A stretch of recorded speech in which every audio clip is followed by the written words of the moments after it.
Then people can't see. Cole Porter in 1931 wrote a show called Stardust, and it was never produced because it was the producer. That was in the days when one rich man produced a show. And of course, you don't do that today unless you're David Merrick. But then it was very commonplace. He was, and it was a cigarette mogul, and in 1931 a very heavy tax was levied on cigarettes, and all of a sudden all of his business dropped off, and so did the show. So it never got done. The script was written. I read it at the Cole Porter office, and there are very few indications of musical numbers. There are double X's of where the numbers go, but of the 10 songs that were written, there are only 4 that are actually identifiable, that you know that that song fit there. It's basically a very typical Herbert Field script. It's about a speakeasy on Coney Island and a little girl who sings in the beer garden named Little Eva that was supposed to be played by Peggy Wood.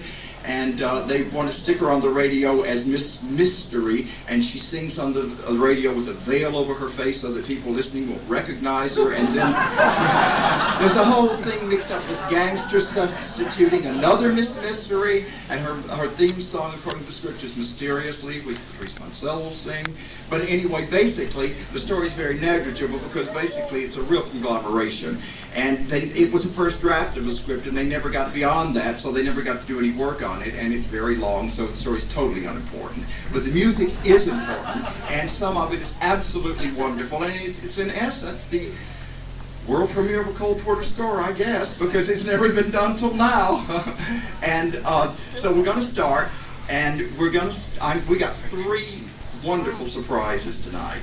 And the first one is our MC.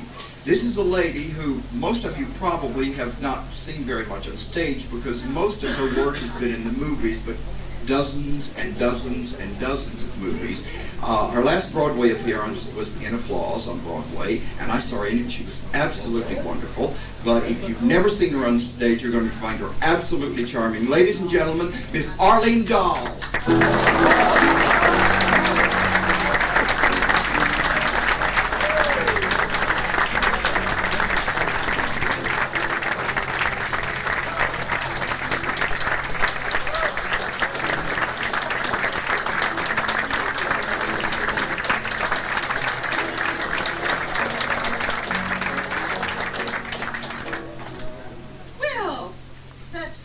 My night. Thank you. Well, I'm here to take Benet Venuta's place because she fell last week, and nothing is broken, but she's flat on her back and watching television at this time, I'm sure. Anyway, she's a very good friend of mine, and I'm so delighted to introduce to you a lot of my good friends here tonight, too. I just got back from California, so I was able to do this tonight, and it's my pleasure to be here. Thank you for the very warm welcome.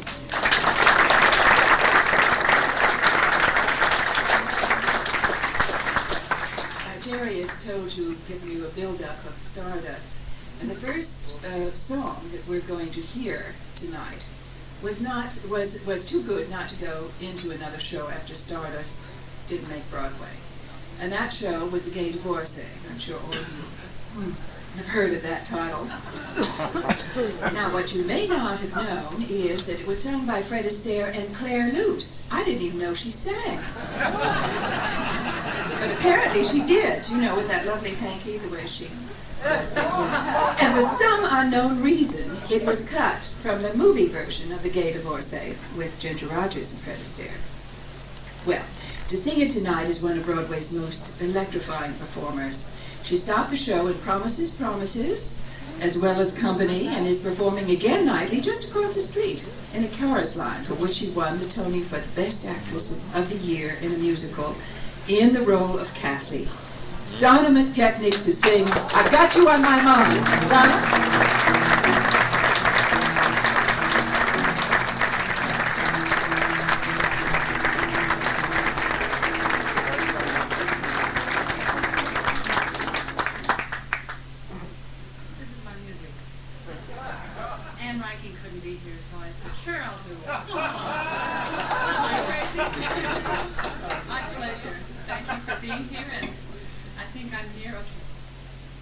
I've got you on my mind.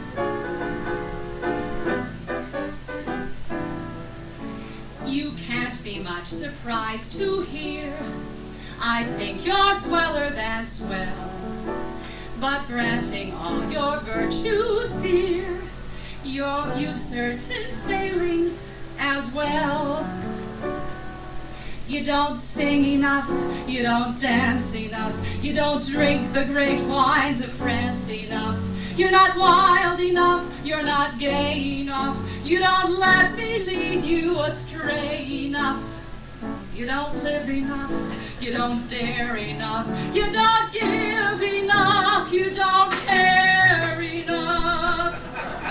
You don't make my sad life sunny enough. Yet, sweetheart, funny enough.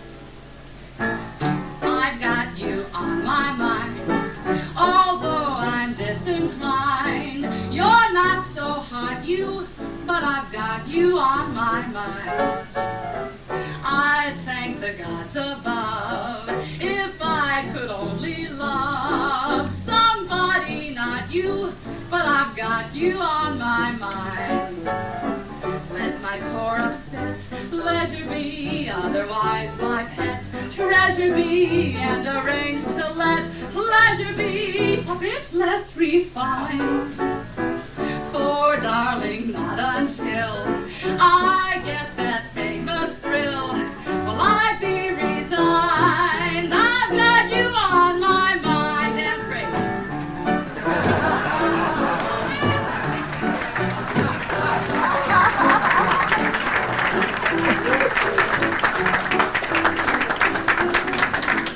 Let my poor upset leisure be, otherwise my pet treasure be, and arrange to let pleasure be a bit less refined. Oh, for darling, not until I get that famous thrill will I be resigned. I've got you on my mind.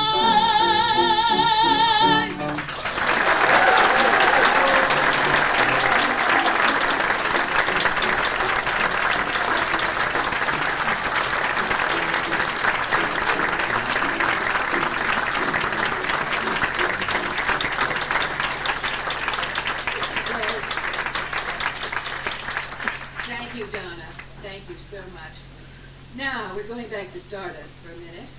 One of the 10 songs written for Stardust, no music exists for this next song, but the lyric is so quintessential, Cole Porter, that we just couldn't leave it out. I mean, Jerry couldn't leave it out. So I'm going to recite it to no music. Bear with me, because it's called It's Probably Just As Well.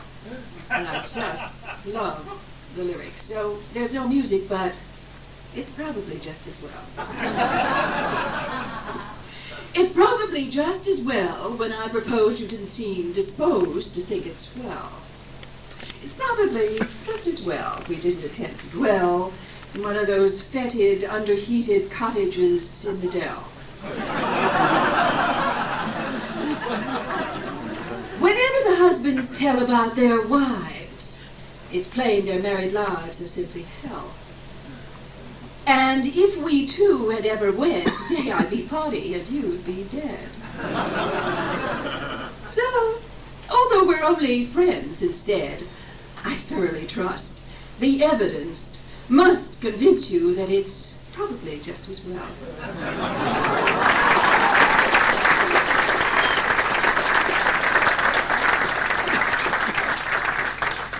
Now, if you want to go home and imagine what the melody is to this, you may be the first one to put the music to a Cole Porter lyric. That's an idea, isn't it? The next song is one of the 4 indicated in the script for the show. It was intended to be Little Eva's speakeasy beer garden song. You know the type.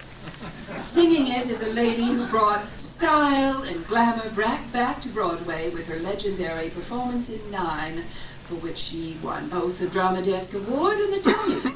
I remember it, because I saw her in it, and I'm sure you all did. A star of the Folies Bergère for almost 7 years, and with the Roland Petit Ballet. Yes, I'm sure you've guessed who I'm talking about. She was just at the new Resorts International Casino in Atlantic City, and last fall at Radio City she starred in Gotta Get Away. Got it? Well, she has danced her way through our hearts, in movies and on stage. And now I want you to say hello to my good friend, Liliane Montevecchi, singing off WIEDERSEH'N. Liliane.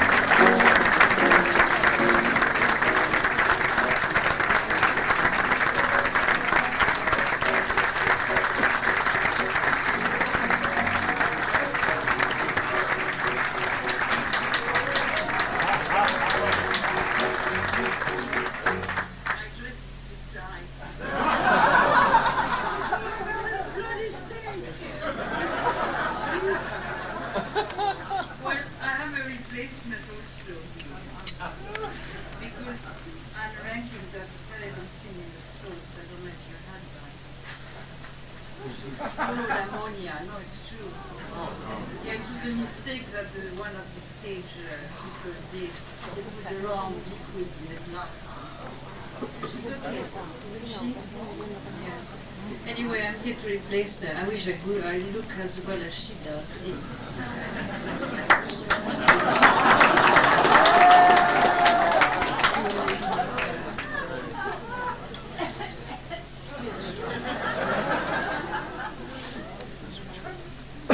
I don't know anything about this. It's true. You have to bear with me. Thank God I have an accent.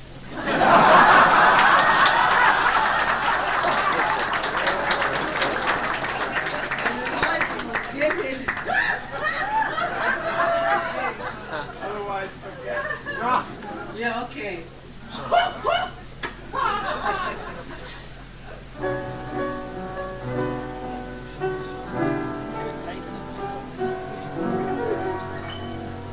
Somewhere I read a poet who said that parting was such a sweet sorrow. I too can say, as you leave me today, that sorrow is sweet if tomorrow we meet.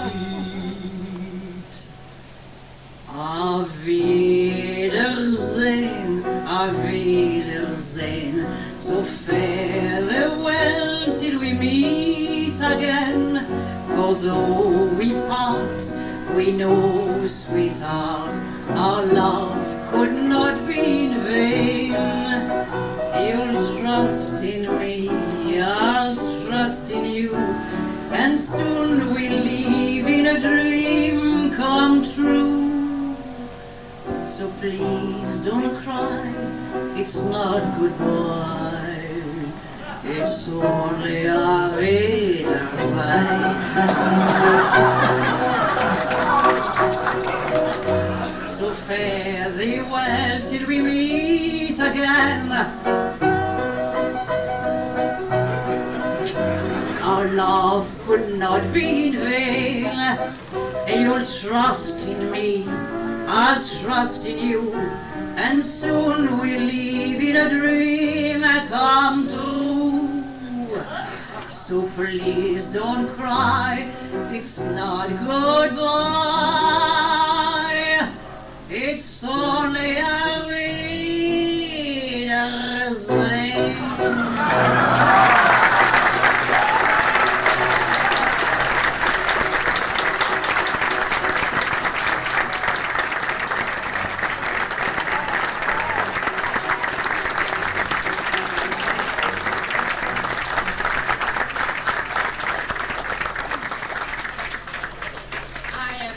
That Liliane's accent helped that song.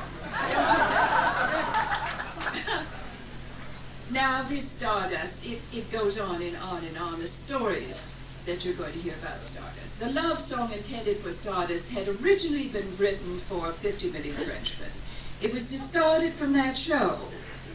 But he never throws anything away, this man. But it fit perfectly into the love scene in the script of Stardust. course it did. He made it fit. But when the show remained unproduced, the song remained unsung for over 30 years. I wonder if we're going to hear why. Anyway, until it was unearthed by Ben Bagley, not a friend of mine, for his first Cole Porter Revisited album. Tonight it is sung by one of last year's Tony Award nominees for The Mystery of Edwin Drood, making his off-Broadway debut in the New York Shakespeare Festival's production of La Bohème with Linda Ronstadt. He went on to appear on Broadway in Sunday in the Park with George. His TV appearances include Saint Elsewhere, New Heart, and Columbo. He can also be heard on the Follies in Concert album. If you're wondering who I'm to introduce, I am going to tell you right now. It's Howard McGillin singing I Worship You. Let's give him a hand.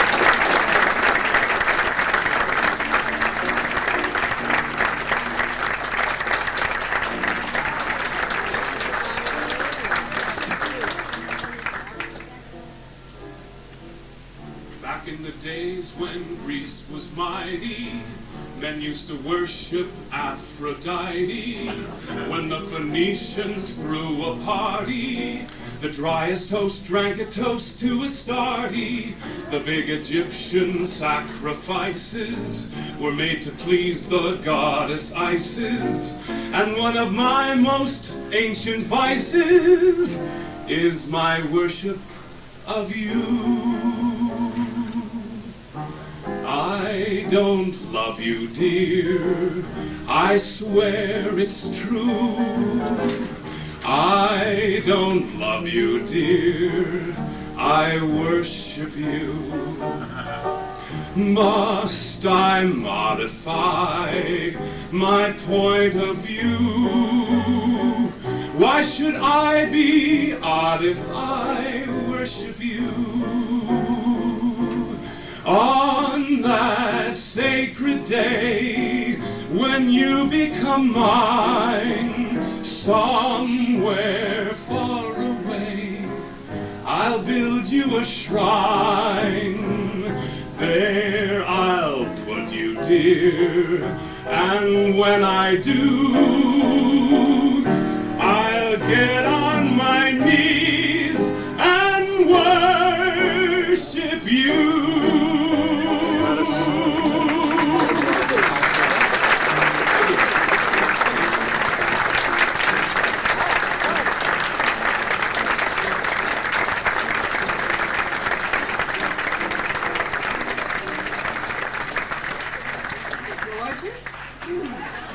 And good.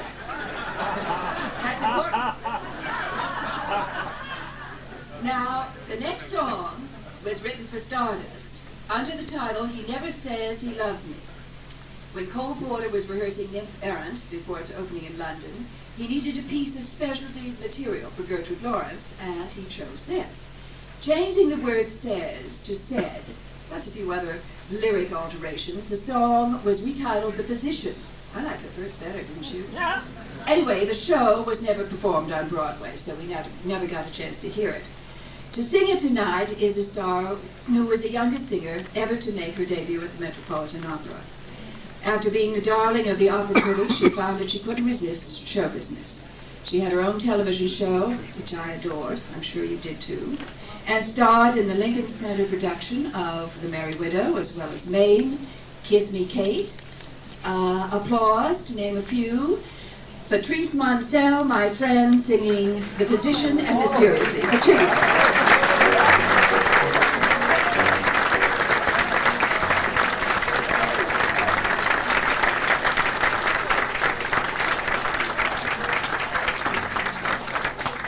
Oh, darling, I wish I had an accent to get me through all this.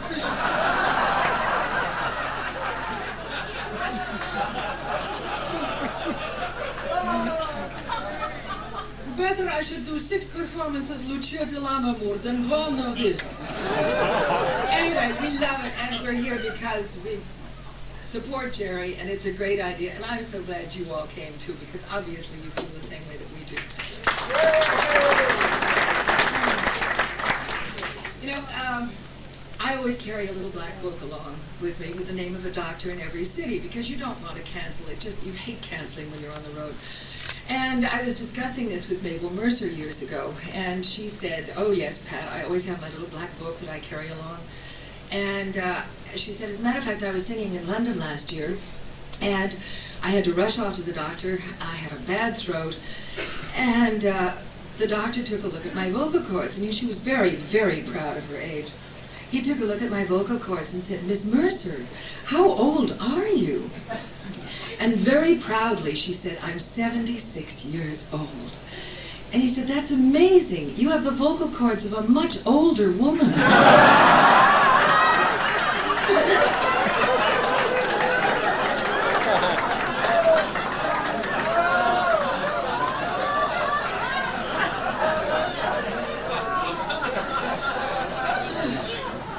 I'd like to have you along all the time when I tell that story. So this is the physician. Maestro.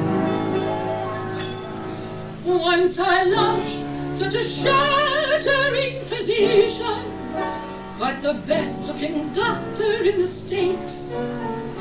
He looked after my physical condition, and his bedside manner was great.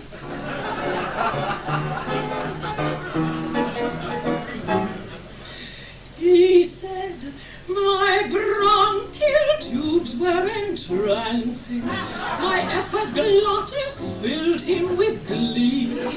He simply loved my larynx and went wild about my pharynx, but he never said he loved me. He said my epidermis was darling. He found my blood as blue as could be. He went through wild ecstatics when I showed him my lymphatics, but he never said he loved me.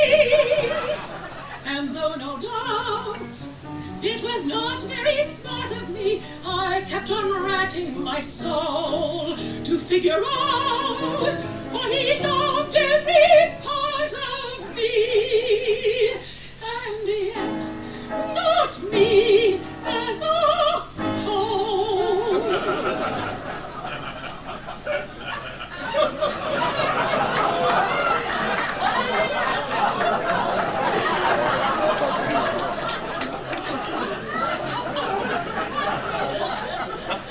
He said my vertebrae was sehr schön.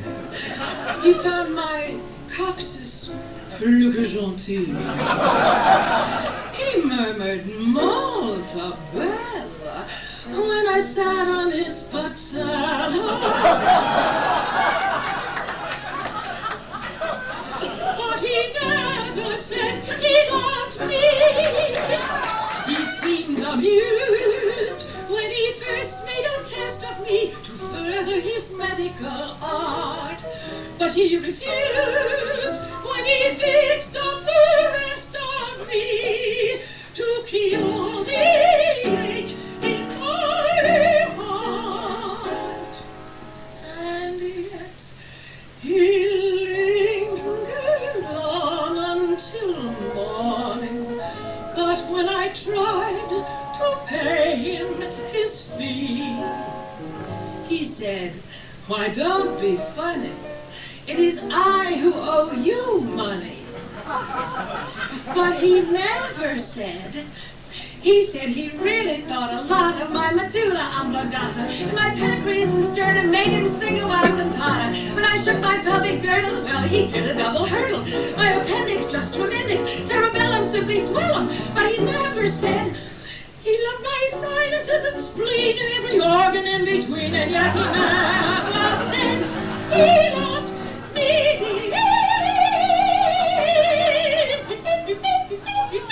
Oh, hell.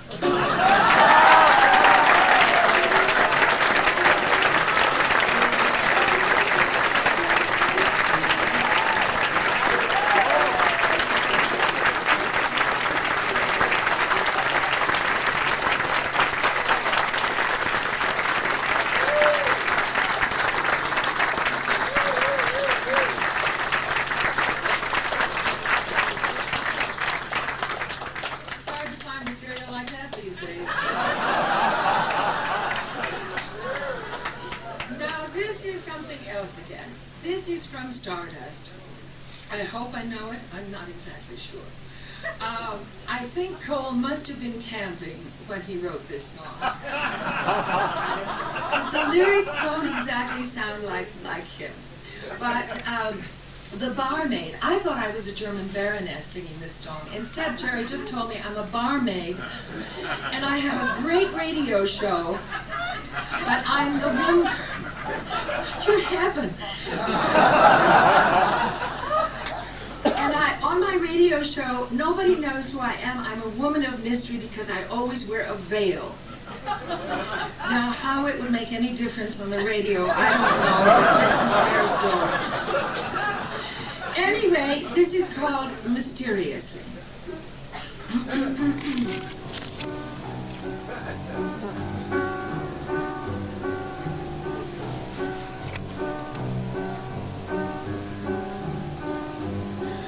It all seems a dream, but I dream with delight of the wonderful night when you came to me.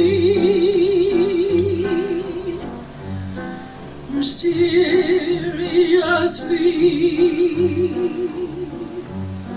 I still hear the sighs of the breeze in the trees as we strolled neath the skies, and you told me you loved me and gazed in my eyes so seriously. The moon through the mist, all the fields still the veil on our happiness. As we kissed, and we kissed deliriously,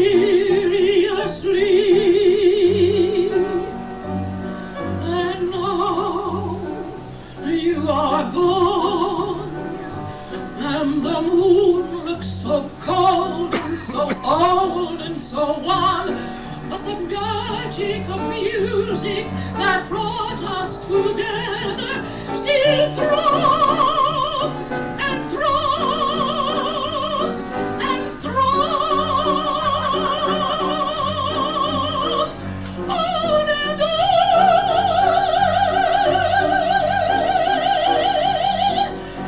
mysteriously, mysteriously,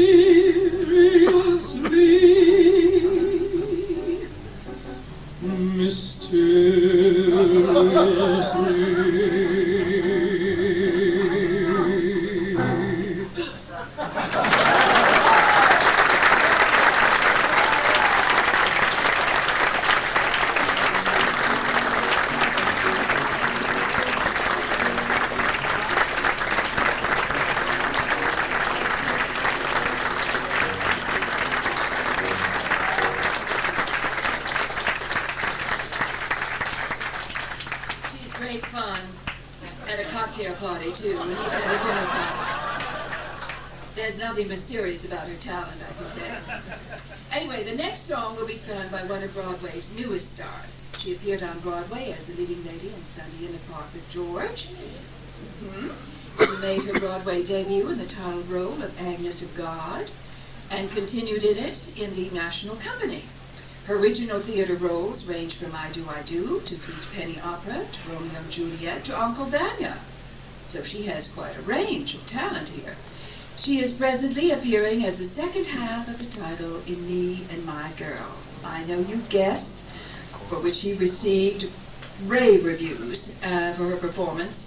And I want you to meet Maryann Plunkett singing I Still Love the Red, White, and Blue. Maryann.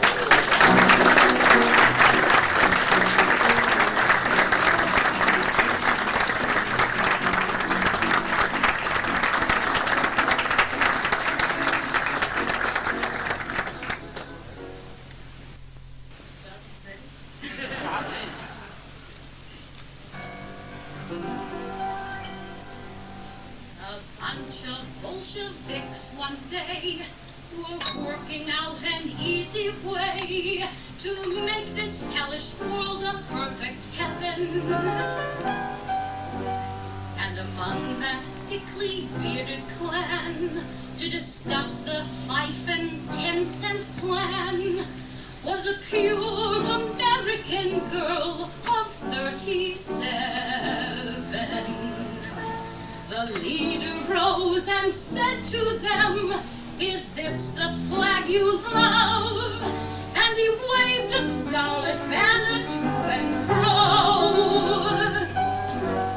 To which they all, with great success, pronounced the Russian word for yes, except the American girl who cried, "No, I still love the red, white, and blue. You may think that it's funny, but I do. I cannot understand to what it is owing. I must be crossed between Betsy Ross and George M. Cohan. To the progress I may be a drag, but the Star-Spangled Banner is my flag. Because of Washington, Jefferson, Lincoln, Monroe, Longfellow, Whittier, Bryant and Poe, Pershing and Lindbergh and Mellon and Morgan and Amos and Handy too. I still love the red, white, and blue. I still love the red, white, and blue.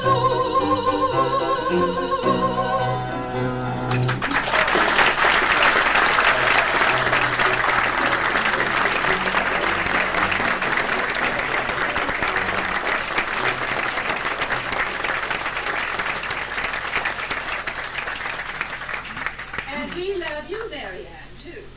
Now, when Stardust remained unproduced, Cole Porter stole a song from it and put it into the gay divorcee for Llewellyn Gear. It was a scathing put-down of that breed of animal that Cole Porter just loved to hate, the social climber. And to sing it is one of New York's foremost show business chroniclers, my friend, Rex Reed.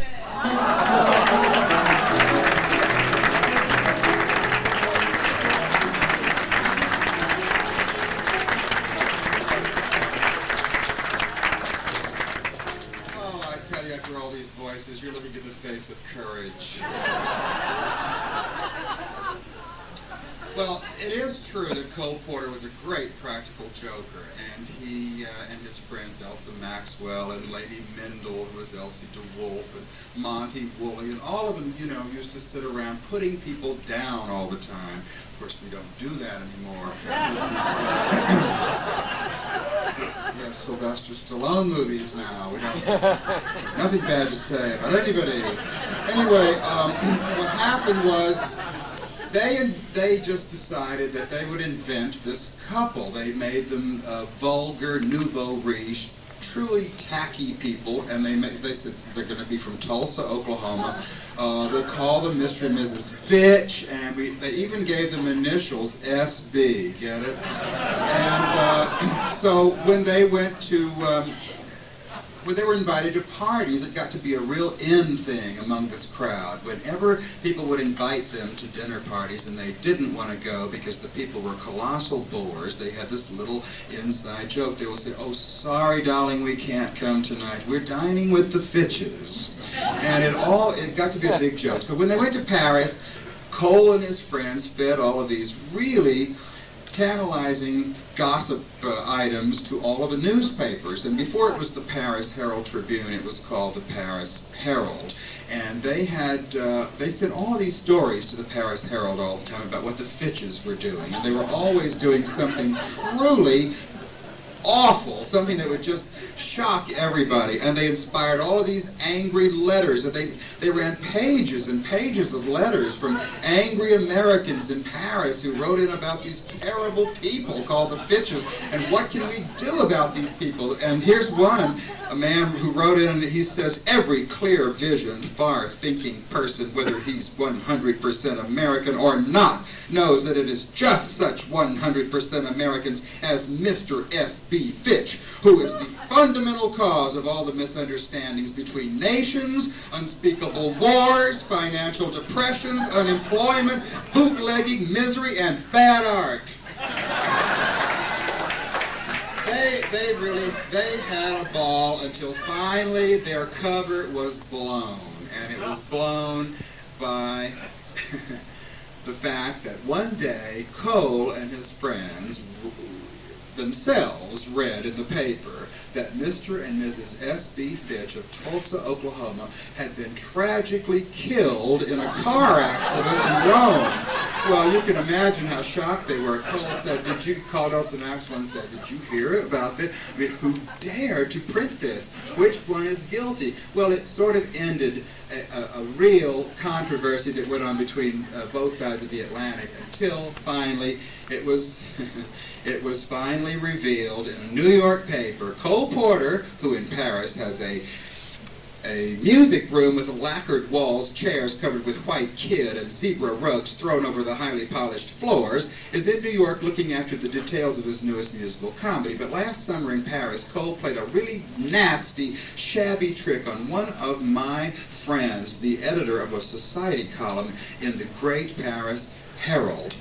And Walter Winchell told part of the story in one of his columns about how Cole had invented this family and called them Mr. and Mrs. S.B. Fitch. Then he proceeded to send reams of publicity to this society editor in question concerning all of their activities. The story spread all over the continent. Mr. Fitch even penned letters to the voice of the people under this phony name. Anyway, it goes on and on and on. It says, it just so happens that the society editor in question once served as my secretary, and hearing this story about all these Fitches, I was determined to save my former secretary a lot of trouble and her job, because she had unsuspectingly printed all of this dribble that was sent in about these mythical people from Tulsa, Oklahoma.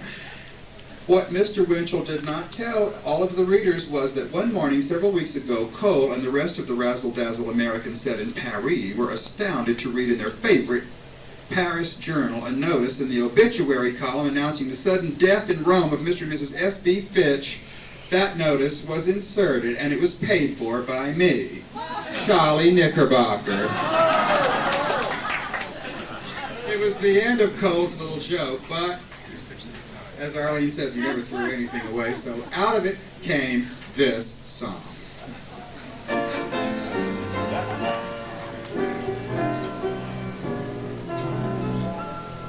On a farm far from pleasant, no pair was more peasant than Mr. and Mrs. Fitch. Their days, each one duller, were so lacking in color, they didn't know which was which. When suddenly tilling the soil, Mr. Fitch struck oil. Mr. and Mrs. Fitch one day hit town, determined to play. Mr. and Mrs. Fitch were green, ambitious, and rich. And soon the crowd they called elite were fiercely fighting to meet the young, attractive, and rich Mr. and Mrs. Fitch. When they called for champagne, champagne arrived. The call for it to plane, the plane arrived. A private train, the train arrived. But when they called for cash, the crash arrived. Now men who once knew Mrs. Fitch refer to her as a bitch, while the girls who once loved Mr. Fitch say he always was a son of a bitch. So love and kisses, Mr. and Mrs. Fitch.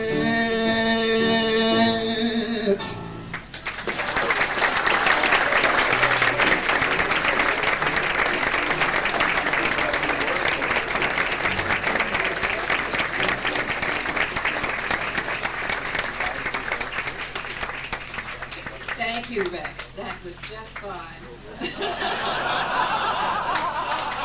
I think he identified with them, don't you? I didn't hear, when I knew Cole Porter, he never sat around talking that way, but just goes to show. I met him late in life when he'd mellowed, I guess. Anyway, the next song will be sung by one of the great voices of Broadway. When she sings a song, you don't forget it. One of her first Broadway triumphs in Cole Porter's review, The Seven Lively Arts, singing, Is It the Girl or Is It the Gown? She starred in Two on the Aisle, Destry Rides Again, Sherry, and the London company of Annie Get Your Gun and Gypsy. Her most recent New York appearance was just 1 week ago at the Julie Stein Tribute, where she stopped the show with her rendition of Rose's Turn from Gypsy, Dolores Gray.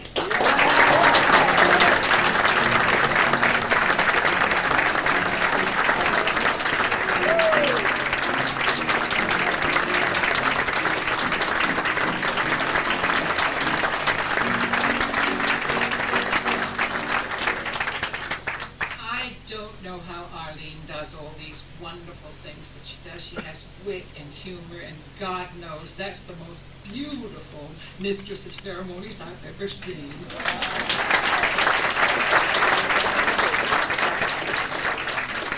Now, when Jerry asked us to do this, he said, please, all the ladies, wear black and white. Now, in wonderful New York the other day, I stepped in a pothole this big and fell on my face. So my white patch is my obeisance to what Jerry asked for. And I don't even, see, he doesn't care that I'm maimed for life. Now,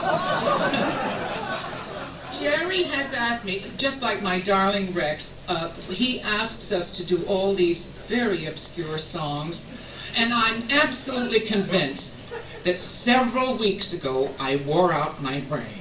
It's gone. I cannot remember anything anymore. But he tells me that this song was also from Stardust. Arlene, he was very prolific in that first show that never got published. And this is a song that I'm told I did many years ago. I have not the year in which it was written, my dears.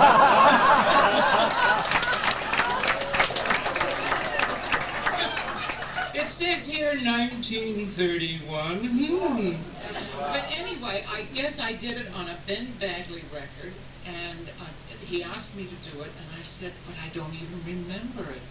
So they said, well, it's rather charming. So I've tried for 3 days, and I cannot learn it. So I'm just going to read it. It is charming, and if the good Lord really loves me, he'll let me get through this without making a muck of it.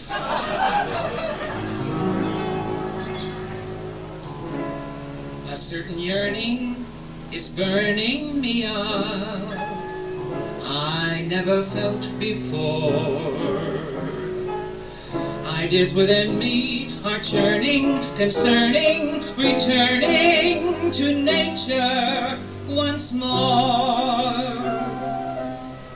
I want to study the pea, the bean, the beet, from omega to alpha, and get acquainted with corn and oats and wheat, not to mention alfalfa. So pick me up and lay me down on a sleepy farm, where the cares that weigh me down will do no more harm. Let the sun behind the hill be my cue to yawn. Let me rival the rooster as a booster of the dawn. I want to gaze at gardens of green. I want to hold potatoes. I want to learn the difference between tomatoes and tomatoes.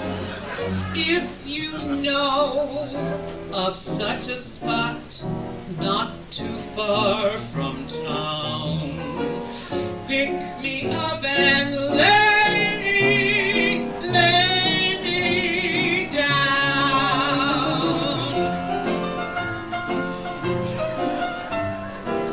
I want to hoe potatoes. I want to learn the difference between tomatoes and tomatoes. If you know of such a spot not too far from town, pick me up and lay me down. Because you know, down deep in my heart, I'm just a simple little country girl.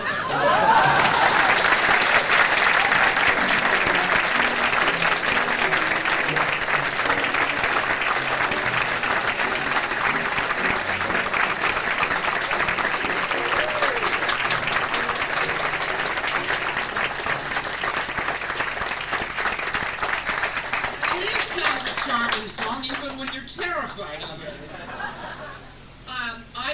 Arlene has told you that my first show on Broadway was The 7 Lively Arts. I was one of the 7 kids. Each of us depicted a lively art, and Cole Porter wrote the score. And I shall never forget the opening scene was a wonderful black silhouette of the George Washington Bridge, all lighted, but in this wonderful stark blue and black. And each kid came out on the stage and said, "Big town, what's before me? Fair weather or stormy? Big town, will I hit the heights and see my name in electric lights?" And then you sang your couplet, saying if you were the architect or the dancer or the singer or the poet or the musician. And then one night, Billy Rose invited all of us to come up to his office, which was in the Ziegfeld Theater, because the show was reopening the Ziegfeld Theater, and it was I guess Mr. Florence Ziegfeld's office, because he could open the windows and look right down onto the stage. And Cole played all the couplets that night, and he said, "Well, now, Dolores, do you like your couplet?" I said, "Oh, yes, Mr. Porter, very much indeed." And then he came to me a little while and he said, "Do you really like the couplet I wrote for you, Dolores?" And I said, "Well, Mr. Porter, frankly, I don't." I mean, what do you know at 17, you know? Because he was very sincere. And he said, "Well, what is it?" And I said, "Well, frankly, I portray the singer, and I have a very big singing voice, and you've written the whole song on one note." Which Cole loved to do that, you know, he loved to write one, because then all his lyrics were fabulous. So anyway, he said, "Dolores, you're absolutely right, God love him," and he said, "I'm going to go home and I'm going to rewrite it." And so as everyone was leaving, Billy Rose said, "Miss Gray, I'd like you to stay behind a moment." And I thought, I'm going to get fired. I'm going to get fired for sure, because I told Mr. Porter, and he said, "Now, that was very brave of you," but he said, I think you shouldn't have." Well, I said, "I didn't know any better. I'm sorry, Mr. Rose," but he did ask me twice, and so I told him. So when the show opened in Philadelphia, there was Bert Lahr, B. Lilly, Alicia Markova, Anton Dolan, and there were all those great stars, and the show was 4.5 hours long. And this huge, enormous, 80-foot elephant could not be gotten in the state, in the backup where they put the scenery in. So halfway through the show, as I say, was 4.5 hours long, little Billy Rose came out on the stage to tell the audience that this 80-foot elephant, they could not get in the stage door, but please be patient, and they would explain the scenery and everything. So you can imagine, after 4.5 hours, by the time they got through cutting, there was nothing left in the show for any of the kids, really. I had a song in the second act, but so I tendered my notice, and Mr. Rose came and he said, I wish you wouldn't leave, Dolores. I said, well, there's really nothing for me to do. And he said, well, if that's the way you feel about it. So I went home, and they were going to open in about 6 days. And I had the gills so badly that I called up 2 days before the show, and I said, Mr. Rose, if it will help you, I will open and stay a few weeks. And he said, thank you very much, Dolores. And then, of course, I had a song that Out of Town did rather well. It was the only thing I had left in the show. It was called Is It the Girl or Is It the Gown? But what I didn't know is that Valentina, who was a brilliant couturier, had done the most glorious clothes for all of the showgirls. And the song was really about that, so that I'll sing part of the song and then I'll tell you what happened. I will never forget it. Oh, is it the girl or is it the gown? Which one of the two do you love? Is it her hair that makes her so fair? Is it her lips you long to caress? Or is it that exquisite dress? Now, in between, all the showgirls came on with the dances, and we're showing the gowns off.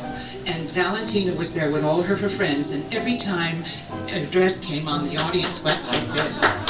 And so you heard about 6 bars out of the 32 that I sang. I thought my life was over. I ran upstairs, dissolved in tears, never went to the Waldorf to the party, and left the show in 2 weeks. So that is certainly not one of my fondest memories of one of Cole's songs. But is it the girl you love so dearly, or is it merely her beautiful gown?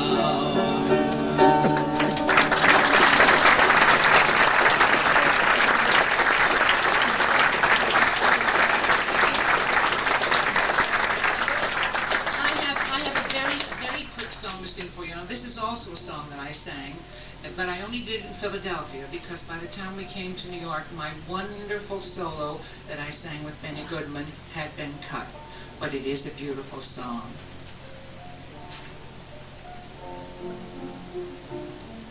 Every time we say goodbye, I die a little.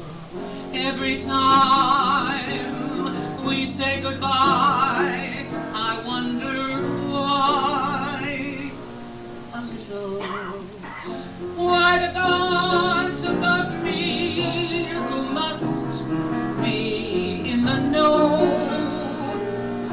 think so little of me, they allow you to go. When you're near, there's such an air of spring about it. I can hear a lark somewhere begin to sing about it. There's no love song finer, but how strange the change from major to minor. Every time we say goodbye, every single time we say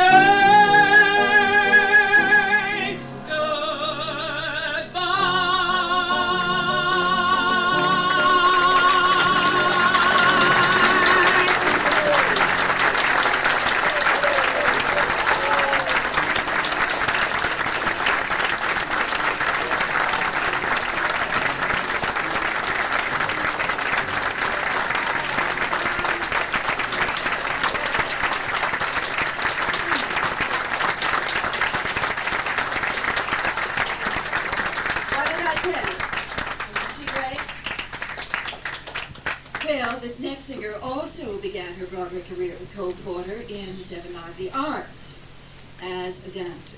She went on to dance her way through Mr. Strauss Goes to Boston. This is not in the card because I put it in because that was my first musical on Broadway, and she was dancing with Howard Lang in Mr. Strauss Goes to Boston. But I know why it's not on the card, because it lasted 15 performances, just enough time to get me off to Hollywood. But she went on to do fabulous things.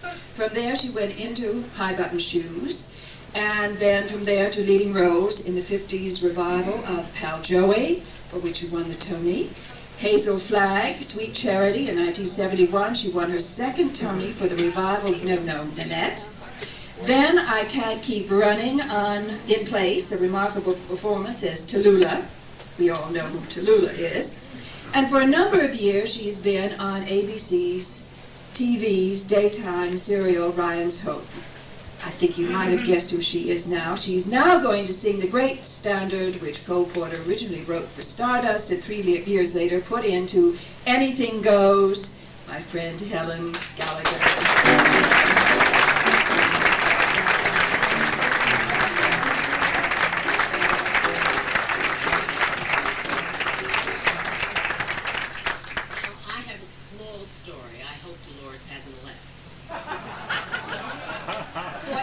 Broken heart on Broadway, there's a smile on some young girl's face.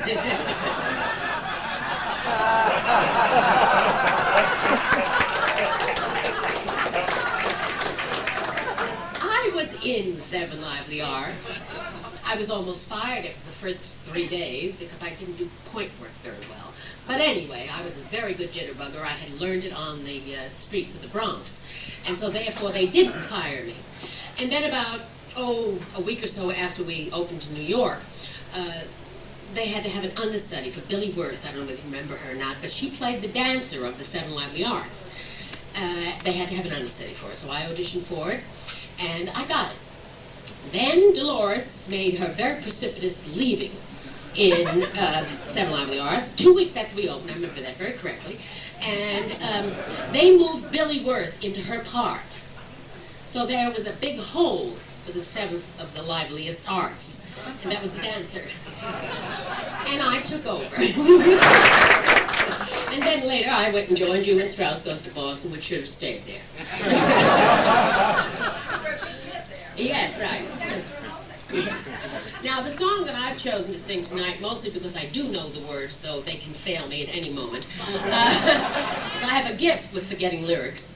I have a very funny story. I should have been at last Monday's show, the Julie Stein thing, but the reason I think I missed was because the last time they did a special around his talent, I sang many songs, and one of them was The Music That Makes You Dance, and I forgot the lyrics. So I think that's why I wasn't invited. Anyway, so I chose this song because I do know it. It was my audition tune for years. I got many jobs with it, and many I lost with it. But nevertheless, I've always liked it. My story is much too sad to be told, but practically everything leaves me totally cold. The only exception I know is the case when I'm out on a quiet spree, fighting vainly the old ennui, and I suddenly turn and see your fabulous face. I get no kick from champagne. Mere alcohol doesn't thrill me at all.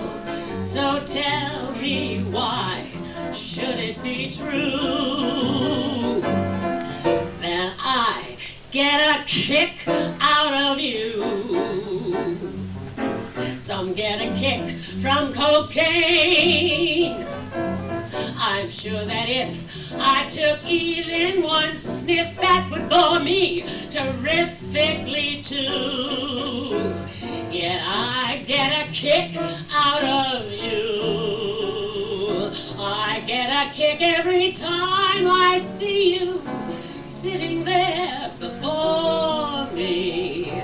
I get a kick, though it's clear to see you obviously don't adore me. I get no kick in a plane flying too high with some guy in the sky is my idea of nothing to do. Yet I get a kick, oh what a kick, I get a kick out of you.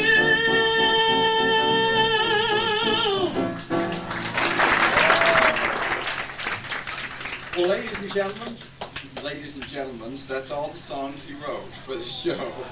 Thank you so much for coming.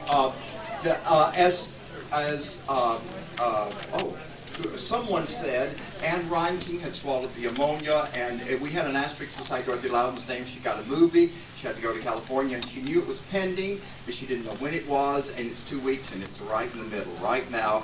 Vivian Blaine also had to go to California. That's why they're not here. But didn't we have some terrific replacements?